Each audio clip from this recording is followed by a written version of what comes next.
Welcome to online academy.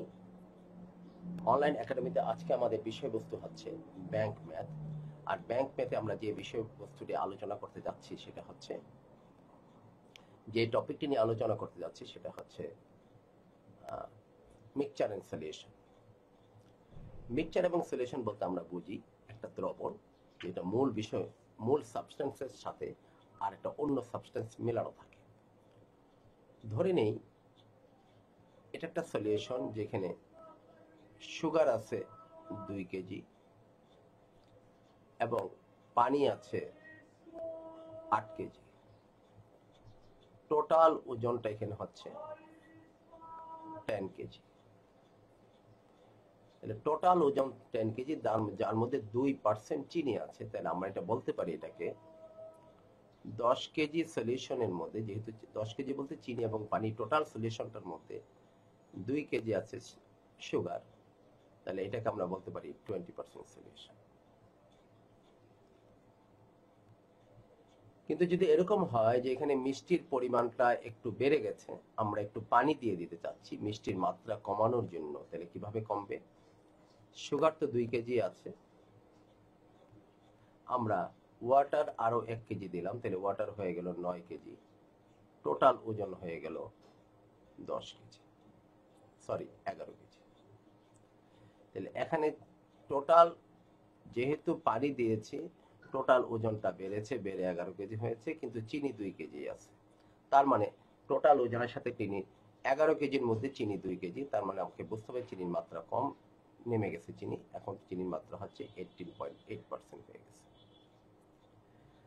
এবার যদি এভাবে চিন্তা করি যে আমি চিনির মাত্রাটা একটু বাড়াবো, তাহলে আমার টোটাল ওজন, সুগার ছিল আপনার 2 কেজি, আমি 1 কেজি সুগার আরো বাড়িয়ে দিলাম, 3 কেজি হয়ে গেল। পানি 8 কেজি আছে, টোটাল ওজন হচ্ছে 11 কেজি। তাহলে আমার সুগার 3 কেজি, টোটাল ওজন 11 কেজি, তাহলে এখানে 27.27% হচ্ছে চিনি। তাহলে পানি বাড়ানোর কারণে সলিউশনের মাত্রা কমে গেল, চিনির মাত্রা বেড়ে গেল, চিনির মাত্রা কমে গেল। আর চিনি বাড়ানোর কারণে চিনির মাত্রা মানে সলিউশনের মাত্রা বেড়ে গেল। এটা বেড়ে গেল আর এটা কমে গেল। তাহলে এখানে দুটো কথা লক্ষণীয়। নাম্বার 1 হচ্ছে, মূল দ্রবণের মধ্যে যদি পানির পরিমাণ আমরা বাড়াই, তাহলে চিনির পার্সেন্টেজ কমে যাবে। আর চিনির পরিমাণ বাড়াইলে চিনির পার্সেন্টেজ বেড়ে যাবে, সলিউশনের মাত্রা বেড়ে যাবে। দ্বিতীয় যে কথা বলতে যাচ্ছি সেটা হচ্ছে, আমরা মাত্রা বাড়ানো বা কমানোর জন্য চিনি দেই অথবা পানি দেই, টোটাল ওজন অবশ্যই বাড়বে। এটাই হচ্ছে আমরা এখানে বলতে চাচ্ছি। সেটা হচ্ছে একটা ইউজফুল ফর্মুলা কি, quantity of the substance dissolved. যতটুকু সাবস্টেন্স আছে, এখানে ছিল 2 কেজি চিনি, এখানে 2 কেজি চিনি ছিল, আর এইখানে চিনি হয়ে গেছিল, যেহেতু চিনি বাড়িয়েছিলাম 3 কেজি। আর নিচে হচ্ছে টোটাল কোয়ান্টিটি, আগে ছিল টোটাল কোয়ান্টিটি 10, 1 কেজি পানি বাড়ানোর কারণে টোটাল কেজি 11, আবার 1 কেজি চিনি বাড়ালো, টোটাল পরিমাণ 11 হয়ে গেল। এই দুইটা পার্সেন্টেজ হচ্ছে এটা। এটাই হচ্ছে fractional part of the solution. এবার আসেন আমরা অঙ্কে চলে আসি। বলতেছে, আই এম সরি, আমরা প্রথম অঙ্কটা দেখি।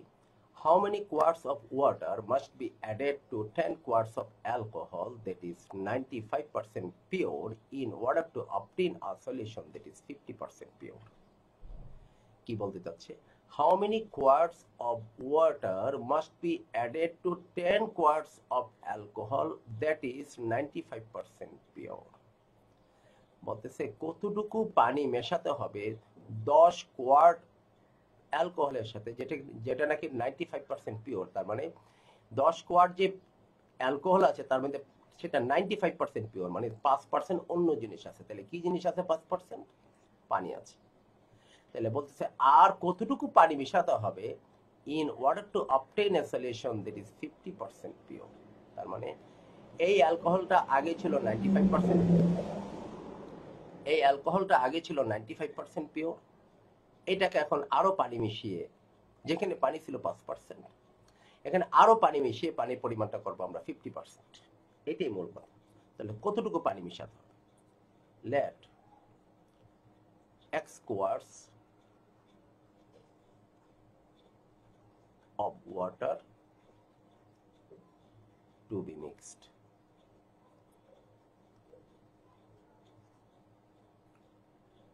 তাহলে অ্যাকর্ডিং টু কোয়েশ্চেন আমরা কি বলতে পারি? আমার টোটাল ওজনটা ছিল 10 কোয়ার্ট, যার মধ্যে পানি ছিল কতটুকু? 5%। কারণ এটা বলেছিল 95% পিওর, তার মানে 95% অ্যালকোহলই আছে, কিন্তু পানি ছিল 5%। আরো পানি আমরা দিতে চাচ্ছি x কোয়ার্টস, যেটা এখানে লিখলাম। আর টোটাল ওজন অবশ্যই বাড়বে, কারণ পানি দেই আর অ্যালকোহল দিয়ে টোটাল ওজনটা অবশ্যই বাড়বে। এখন এই হিসাবে এটা কত পার্সেন্ট হয়ে যাবে? 50%। বলেছে কি পরিমাণ পানি দিলে 50% হবে। এখন আমরা এটা হিসাব করি। 110 into 5 by 100 plus x, আর এখানে 100 plus x, এটা 50 by 100। তাহলে এটা বজ্রগুণ করলে এখানে থাকছে 50, এখানে থাকতেছে 100x, আর এই পাশে বজ্রগুণ করলে 500 plus 50x, যখন আমরা এই পাশে বজ্রগুণ করতেছি। তাহলে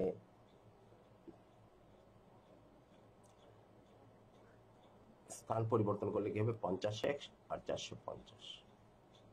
তাহলে x is equal to 9।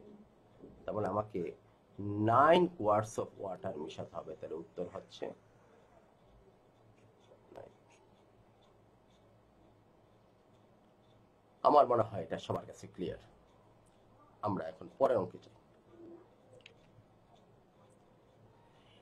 An alloy of copper and tin is 20% copper.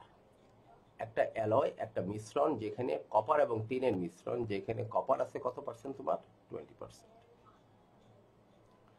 How many pounds of copper must be added to 20 pounds of the alloy? এখন একটা অ্যালয়ের পরিমাণটা বলে দিছে, 20 পাউন্ড অফ অ্যালয়, এখানে কত পার্সেন্ট কপার মিশাতে হবে আরো, in order for the resulting alloy to be 50% copper।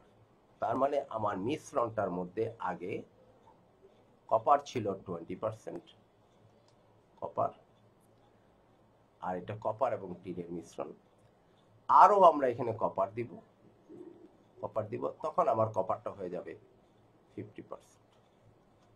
Copper এবং টিনের মধ্যে কপারের পরিমাণ হয়ে যাবে 50%। একটা কপার এবং টিনের একটা মিশ্রণ, যেখানে কপার হচ্ছে তোমার 20%, আরো কি পরিমাণ কপার মিশালে কপার এবং কপারের পরিমাণ 50% হয়ে যাবে। আর নিচে তো অবশ্যই টোটাল তো কপার এবং টিনের মিশ্রণ। Let x pounds of copper to be mixed.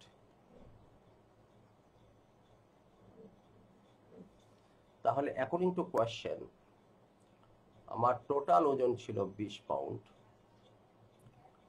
আমার 20 পাউন্ডের মধ্যে কপার ছিল 20%,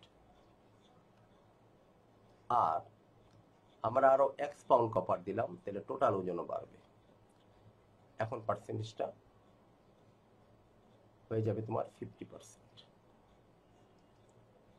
শেষ। তাহলে এটা হচ্ছে 4, এটা হচ্ছে x, এটা হচ্ছে 20, এটা প্লাস x, এটা হচ্ছে হাফ। তাহলে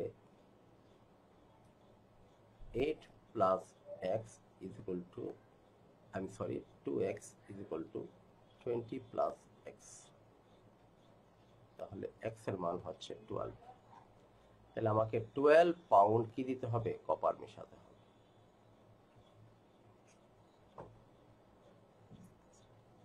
এই হচ্ছে অঙ্কগুলো করার, সলিউশন করার, বেসিক অঙ্কগুলো করার কনসেপ্ট। আমরা আরো একটা অঙ্ক দেখি।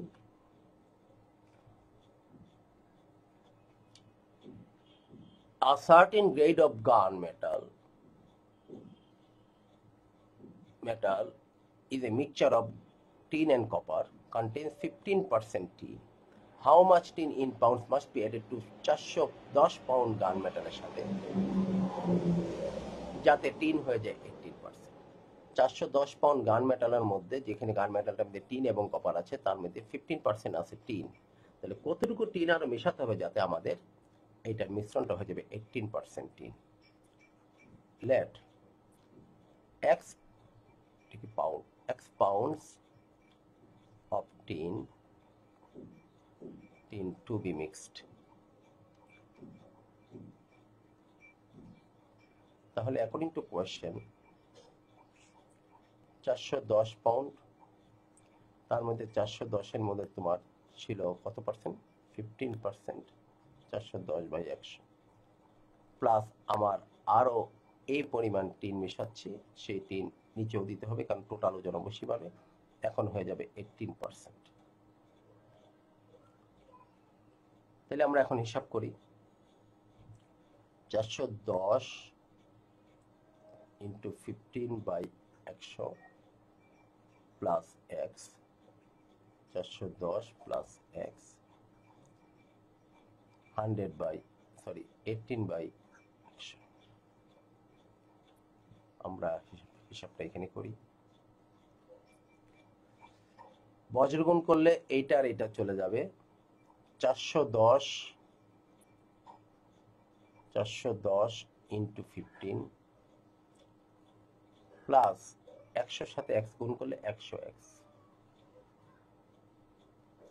সমান 410 × 18 বজ্রগুণ করতেছি, আবার 18 দিয়ে গুণ করলে 18x।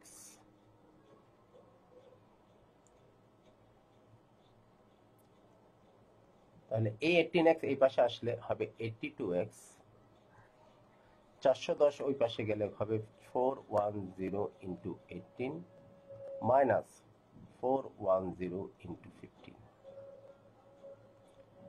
তাহলে 82x = 410 × 3, যদি কমন নেই আর কি, 18 এবং 15, 410 কমন নেই, তাহলে x সমান হচ্ছে আপনার 410 × 3/82। এটা যাবে 5 বার,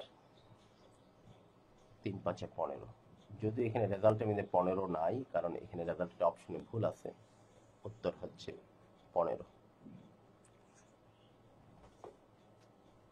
রেজাল্ট এখানে অপশনে একটা ভুল আছে।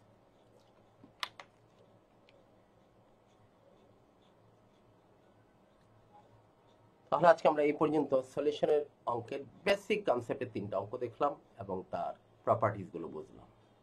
আগামী ক্লাসে এর বাকি অঙ্কগুলো ইনশাআল্লাহ পরের ভিডিওতে আপনারা পাবেন।